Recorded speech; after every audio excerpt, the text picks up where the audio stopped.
The body of an 11-year-old girl, Carly Brucia, has been found. Joseph Smith has been arrested for her abduction and murder. A jury found the defendant guilty of first-degree murder. Originally, Smith was sentenced to death. Years later, that sentence was thrown into uncertainty when a circuit judge ordered a new sentencing hearing, following a U.S. Supreme Court ruling that required unanimous jury verdicts in death penalty cases.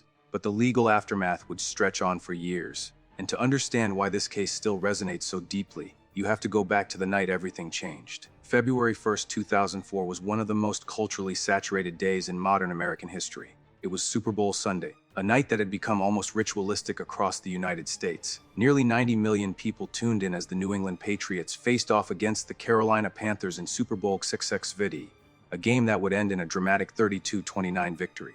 The halftime show featured Justin Timberlake and Janet Jackson, a performance that would go down as one of the most infamous pop culture moments of the decade. Living rooms were packed. Parties were everywhere. The country felt unified in celebration, distraction, noise, and spectacle. But while the nation was glued to televisions, Sarasota, Florida was experiencing something entirely different. As fireworks lit up screens and cheers echoed through homes, police officers, volunteers, and terrified parents were combing streets, fields, and neighborhoods searching for an 11-year-old girl who had vanished without explanation. And what they would uncover would leave a permanent scar, not just on one family, but on an entire community and eventually the country.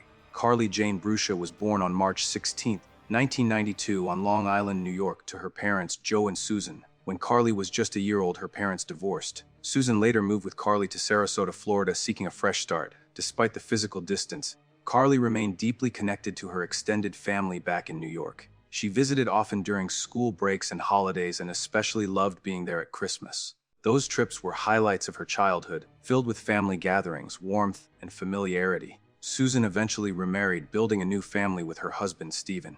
Together, they had a son, and Carly became a big sister. By all accounts, she embraced that role with enthusiasm. Carly was the kind of child teachers remember long after they've taught thousands of students. She was energetic, affectionate, and openly kind. Her teachers described her as sweet and charming. The school principal once called her shining light. She adored her cat. She loved Jennifer Lopez. She enjoyed trips to the mall, hanging out with friends, and laughing easily. At McIntosh Middle School, where she was in the 6th grade, Carly was known for greeting people with hugs, big, unfiltered, genuine hugs, and a warm smile that made others feel instantly welcome. She sang in the school choir, participated in sports, and approached life with a kind of joyful openness that is rare, even among children. Carly genuinely loved life. The night before Carly disappeared felt like any other childhood sleepover. Two friends, a borrowed pillow, whispered jokes after lights out. The kind of night that fades from memory because it's so normal. Lauder snacks, a little too much sugar. Nothing about it hinted that time was already running out. On February 1st, as the afternoon slid toward evening, Carly packed up her things. She was excited to go home. The Super Bowl was hours away, and she didn't want to miss it. Her family always watched together. It mattered to her. At around 6:15 p.m., Carly stepped outside. She wore a red shirt, blue jeans, a pink backpack slung over her shoulder. The walk home was just over a mile, short enough that it didn't feel dangerous, long enough to pass a stretch of bridge road that made her mother uneasy. Before Carly could even get far, her friend's mother paused. Something didn't feel right. She picked up the phone and called Susan, doing what parents do when instinct whispers instead of shouts. She asked a simple question: is Carly allowed to walk home alone? Susan didn't hesitate. No, she didn't like that road. She didn't like the traffic, especially on Super Bowl night when schedules were off and people were distracted. She thanked the woman for calling and immediately spoke with her husband, Stephen. There was no debate. Stephen grabbed his keys and headed out the door. By then, Carly was already gone. The neighborhood was unusually quiet. Curtains drawn, televisions glowing blue behind closed doors. The kind of silence that comes when the world is watching the same thing at the same time. Stephen drove slowly. He scanned sidewalks, driveways, street corners Carly walked every day. He expected to see her any second, standing near a mailbox, waving, annoyed that she hadn't just waited. But she wasn't there. He drove further, turned around, doubled back. Still nothing. A chill crept in, subtle at first, the kind you try to ignore. She must have taken a shortcut. She must be just ahead. Minutes passed, then more. The silence started to feel heavy. Stephen checked the car wash along Bridge Road, a place kids sometimes passed without thinking. The parking lot was empty. The machines hummed softly. No Carly. That's when panic stopped being theoretical. It arrived fully formed. He called out her name. No answer. He drove faster now, heart pounding, eyes darting everywhere at once. He knew this neighborhood, he knew Carly. and he knew something was wrong. There was no backpack on the ground, no dropped shoe, no sign of a struggle, just absence. An hour later, the call was made. At 9:11, the words came out sharp and unreal: "My daughter is missing." Police were dispatched immediately. Patrol cars flooded the area. Flashlights cut through hedges and alleyways. Officers knocked on doors, interrupting halftime parties and living room cheers with a single terrible question: "Have you seen this girl?" They spoke again to the friend's family, confirmed the timeline, learned that Carly had been upset the day before, eager to be home, that she wouldn't have wandered off without reason. As the night stretched on, hope and fear twisted together. Midnight came. Then 1 a.m. By 3 a.m., there was still no sign of her. And when the sun rose and school buses rolled through Sarasota the next morning, one seat remained empty. Carly never arrived. That was when the search changed. The day before, there had been an argument between Susan and Stephen. Nothing unusual, nothing violent, just adult tension that children sense even when they don't fully understand it. But Carly had felt it. She wanted her mom. She wanted to be home. She had asked to leave early. She hadn't wanted to stay away another night. She hadn't wanted adventure or distance. She wanted comfort. That detail shifted everything. This wasn't a child rebelling. This wasn't a child running away. This was an 11-year-old girl doing what children have done forever, moving toward safety, toward family, toward the place she felt most secure. For investigators, that realization was chilling. Runaways leave patterns. They take belongings. They avoid familiar routes. They make choices meant to disappear. Carly had done the opposite. She had taken the most direct path home. She had expected to arrive. The search pressed on through the night. Hours passed with no answers. By midnight, exhaustion crept in, but no one slowed down. Officers rotated shifts. New teams took over. Flashlights kept moving. Radios crackled constantly with updates that led nowhere. By 30:00 a.m., the weight of it all settled heavily. Still no Carly, still no sightings, still no explanation. At some point, the neighborhood fell completely silent again. The game had long ended. The crowds had gone home. Celebration had faded into sleep across the country. But in Sarasota, nobody slept. 12 hours passed, then 13, then 14. Morning came quietly, almost cruelly. The sky lightened. Birds started calling.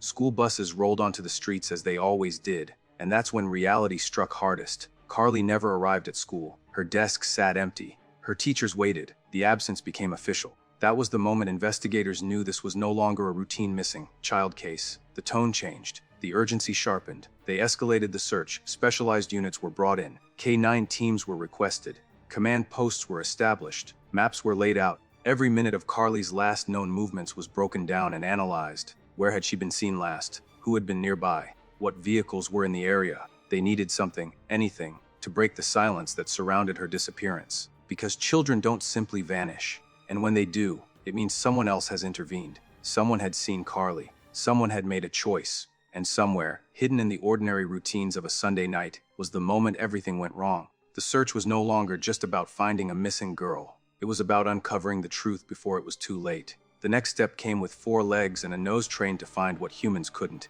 Police brought in K-9 units just after dawn, when hope was thinning and urgency was hardening into dread. Among them was a bloodhound named Ruby, experienced, disciplined, and relentless. Handlers handed Ruby one of Carly's pillowcases, something saturated with the familiar scent of a child who should have been safe in her bed. Ruby lowered her head, and then she moved. She led investigators out of the neighborhood with purpose, weaving past houses, across sidewalks, through spaces Carly had walked countless times before. Officers followed in silence, watching every step, every pause, every pull of the leash. Ruby didn't hesitate. She crossed Bridge Road, the very stretch Susan had worried about. Cars rushed past. Engines roared. But Ruby stayed locked in, nose to the ground, following something invisible yet undeniable. Then she turned, behind the car wash. It was an unremarkable place. Concrete, vending machines, the low hum of equipment. A spot people passed without looking twice. Ruby moved along the back edge of the property, sniffed the ground, circled once, and stopped. Abruptly, no confusion, no drifting trail, just an end. Handlers exchanged looks. Detectives felt it instantly, the shift, the tightening in the chest. Scents don't simply vanish. When they stop like that, it means something intervened. Someone intervened. Investigators immediately locked down the area. Yellow tape went up. The car wash owner was located and questioned. Nervous but cooperative, he revealed a detail that electrified the scene. The property had motion-activated surveillance cameras. Detectives didn't waste a second. Inside a small office, they gathered around a monitor. The room was quiet except for the faint whir of electronics. No one spoke. No one breathed normally. They rewound the footage, paused, played it again. At 6:21 p.m., the exact minute Carly had vanished from the world, the screen showed a lone figure walking behind the car wash. A young girl, Red shirt, blue jeans, pink backpack. It was her. Carly walked calmly, unaware, just another child moving through an ordinary evening. There was no panic in her body language, no sign she sensed what was about to happen. Then, seconds later, another figure entered the frame. A man. He moved with intention, medium build, about 5'8", dark hair, a tattoo visible on his arm. He wore mechanic-style uniform, the kind that blends into the background, the kind no one questions. He stopped in front of Carly. The two appeared to exchange a few words. Officers leaned closer to the screen. Was he asking for directions? Pretending to help, luring her with something harmless? The answers didn't matter. What happened next erased any doubt. The man reached out, grabbed Carly by the arm, and led her out of frame. Not dragged, not chased. Led. The footage ended seconds later. That was all. But it was enough. In that room, something broke. There was no longer uncertainty, no debate, no hope that this was a misunderstanding or a delayed return home. Every officer watching knew exactly what they were seeing. This was an abduction, a child taken in broad daylight, a predator captured on camera. The silence in the room was heavy, almost unbearable. Some stared at the screen long after the clip ended, as if replaying it might somehow change the outcome. Others looked away, because once you see something like that, you don't unsee it. That grainy footage transformed the case instantly. What had been a frantic search became a manhunt. What had been fear became certainty. Carly had been in immediate danger the moment that man stepped into the frame. And now, the clock was no longer ticking quietly. It was screaming.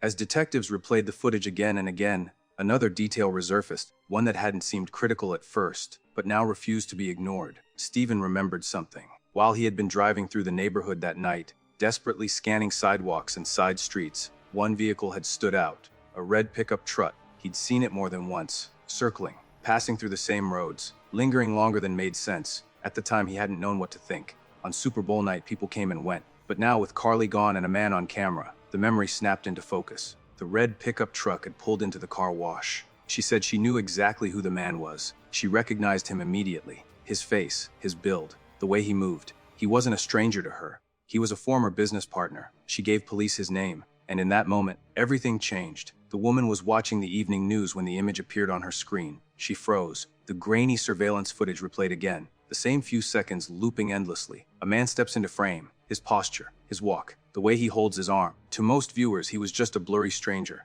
To her, he was unmistakable. Her heart dropped. She leaned closer to the television, barely breathing, watching it again and again. There was no doubt forming, no slow realization. Recognition hit instantly and violently. She knew that man. He wasn't a guess. He wasn't a maybe. He was her former business partner. Hands shaking, she reached for the phone and called police. When the operator answered, her voice was steady but urgent. She didn't ramble. She didn't speculate. She gave them a name. Joseph Peter Smith. Detectives took the call seriously. They always did, but something about the certainty in her voice made them move fast. Smith was 37 years old, originally from Brooklyn, a father of 3, unemployed, and already well known to law enforcement. His criminal history stretched back more than a decade, thick with drug charges, probation violations, and multiple allegations involving violence. This was not a man who had simply drifted into trouble. This was a pattern. Within hours, detectives located him at his residence. They knocked. Smith answered the door calmly, too calmly. He didn't run. He didn't panic. He didn't ask why they were there. He stepped aside and spoke politely, answering questions with measured words and an almost unsettling composure. When asked if he had been near the car wash on Bridge Road, Smith denied it outright. He said he hadn't been there. Said he didn't know anything about a missing girl. Said he had nothing to do with what was on the news. But denial doesn't erase evidence. Officers searched the rented room where Smith was staying. Inside, they found something that immediately raised eyebrows. A mechanic-style work uniform, matching the one worn by the man in the surveillance footage. Then they searched his vehicle. Inside were items tied to drug use, paraphernalia that violated the terms of his probation. It wasn't the arrest detectives wanted, but it was the arrest they had. Smith was taken into custody for violating probation, placed in handcuffs, and transported to jail. Cameras flashed as he was led away, his expression unreadable. Behind the scenes, investigators weren't celebrating. Not yet. They had a man who looked right, a man who fit the footage, a man with the right history. But suspicion wasn't enough. They needed proof. They needed something that placed him with Carly beyond a grainy video. Because cases like this collapse without precision. One wrong assumption, one weak link, one unanswered question, and Smith knew it. Once inside custody, he invoked his right to an attorney. The questions stopped. The walls went up. For a moment, it felt like the case might stall again. Another suspect slipping into legal silence while time worked against the truth. Then the breakthrough came from an unexpected place. Not from a lab, not from technology, from family. Joseph Smith's brother John had been watching the news too. When he saw the footage, he didn't need a phone call or a second viewing. He recognized his brother instantly. The walk, the stance, the way he moved his shoulders. John contacted police and told them what no one else could. He said he knew where Joseph had gone that night, and more importantly, he knew where Carly was. That information shattered the remaining distance between suspicion and certainty. In the early hours of the morning, officers followed John's directions to a field behind a church. The air was still, the ground uneven. Thick brush covered the area, hiding what no one wanted to find. There, concealed and abandoned, they discovered Carly. The search was over, and the nightmare became undeniable reality. What began as a missing child case had now become something far darker. And Joseph Smith was no longer just a suspect. He was the center of everything. The break came quietly, not from an interrogation room, not from a confession, but from a conversation that, until that moment, hadn't seemed critical. The homeowner where Joseph Smith rented a room finally spoke up in more detail. As detectives pressed for timelines and movements, she hesitated, then revealed something that instantly shifted the ground beneath the case. On the night Carly disappeared, Smith hadn't used his own vehicle. He had borrowed her husband's car, a yellow Buick station wagon. Investigators went still, because that wasn't just any car. It was the same vehicle seen on surveillance footage pulling into the car wash just minutes before Carly was abducted. The same shape, the same color, the same timing. What had once been circumstantial suddenly became concrete. Smith's story collapsed in an instant. His denial of being at the car wash no longer mattered. His calm demeanor no longer mattered. The borrowed vehicle tied him directly to the scene at the exact moment Carly vanished. When detectives confronted him with the information, Smith didn't argue. He didn't explain. He didn't try to talk his way out. He asked for a lawyer. The room went silent. The questions stopped. Smith leaned back and sealed himself behind legal walls, hoping the system would slow, hoping uncertainty would buy him time. But it was already too late, because the truth didn't need him anymore. Days later, another call came in, one far more devastating than the last. Joseph Smith's brother John had been watching the news. When the surveillance footage aired again, he didn't struggle to identify the man. He didn't squint at the screen or second-guess himself. He knew immediately. The walk, the posture, the subtle movements no stranger would notice. It was Joseph. John told police there was no doubt in his mind. He had known his brother his entire life. And the moment he saw that grainy image, something inside him dropped. What John knew next was even worse. He knew where Joseph had gone after. He knew where Carly had been taken. And carrying that knowledge was something he couldn't live with. In the early morning hours, while most of the city slept, officers followed John to a remote area behind a church. The air was cold. The sky was dark. Flashlights cut narrow beams through tall grass and tangled brush. No one spoke. They didn't need to. Everyone understood what they were walking toward. Hidden deep in thick vegetation, partially concealed as if the earth itself had been asked to forget, they found her. Carly Jane Brucia. She was still. Too still. The scene was devastating. There were no words that could soften it. Carly had been strangled. She had been sexually assaulted. The violence inflicted on her small body left no room for denial, no space for doubt, no possibility of innocence. What had happened was deliberate, calculated, final. Officers stood in silence. Some looked away. Others stared, burned by the permanence of what they were seeing. For days they had chased hope. Now hope was gone. The search was over. But the case was far from finished. Evidence collected from the scene painted a clear and horrifying picture. Forensic analysis began immediately. Every fiber, every trace, every biological marker was examined with painstaking precision. And then came the confirmation. DNA testing removed the last shadow of uncertainty. The results matched Joseph Peter Smith. Not partially, not ambiguously, completely. There was no alternate suspect, no competing explanation, no room for defense theories to grow. Joseph Smith was responsible. The man seen on camera, the man who borrowed the yellow Buick, the man who denied being there, the man recognized by his own brother. The system finally aligned every piece into one unbroken chain.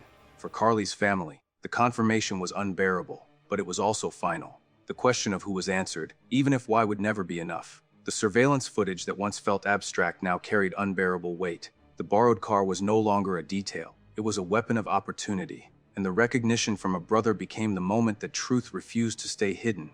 Carly Brucia didn't disappear, she was taken. And the evidence made sure the world would know exactly who did it. With the investigation complete, the case moved into a courtroom, and the weight of what had happened followed it inside. Joseph Peter Smith was formally charged with kidnapping, sexual assault, and first-degree murder. Each charge carried its own gravity. Together, they told the full story of what had been done to an 11-year-old child who never made it home. The trial was brutal. There was no way to soften it, no way to shield the courtroom from the reality of the evidence. Prosecutors didn't rely on speculation or emotion alone. They laid out a timeline so precise, so thoroughly supported, that it left little room to breathe. The jurors watched the surveillance footage again and again.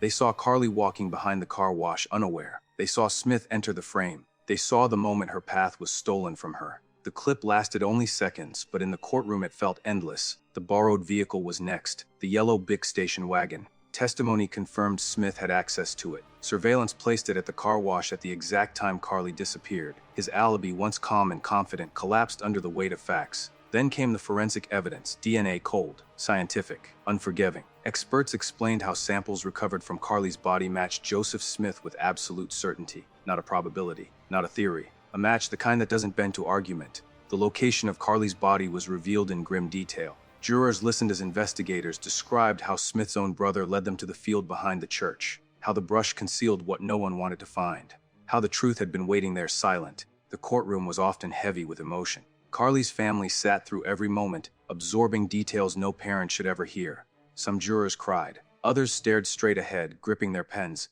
knowing they were witnessing something that would stay with them for the rest of their lives. The defense had little room to maneuver. There was no alternative suspect, no missing link, no reasonable doubt. When closing arguments ended and the jury was sent to deliberate, the outcome felt inevitable, but the responsibility remained enormous. They returned with their decision.